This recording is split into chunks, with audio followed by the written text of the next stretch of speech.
शेतकऱ्यांसाठी अखेर आनंदाची बातमी. पीक विमा कॅल्क्युलेट होणे सुरू झालेलं आहे. बऱ्याचशा शेतकऱ्यांचा पीक विमा कॅल्क्युलेट होणे सुरू झालेलं आहे. शेतकरी मित्रांनो, शेतकऱ्यांच्या खात्यात लवकरच पीक विम्याचे पैसे जमा होतील.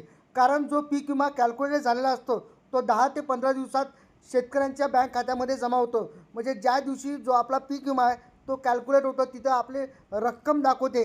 ते रक्कम दाखवल्यानंतर 15 दिवसाच्या आत शेतकऱ्यांच्या बँक खात्यात तो पीक विमा जमा होत असतो. शेतकरी मित्रांनो, पीक विमा कॅल्क्युलेट झाला की नाही तुम्हाला कसं चेक करायचं ते याच्या अगोदर एक व्हिडिओ बनवलेला आहे. त्या व्हिडिओमध्ये आपला पीक विमा कसा चेक करायचा ते तुम्हाला पाहता येणार आहे. त्या अगोदर सबस्क्राईब नक्की करून घ्या.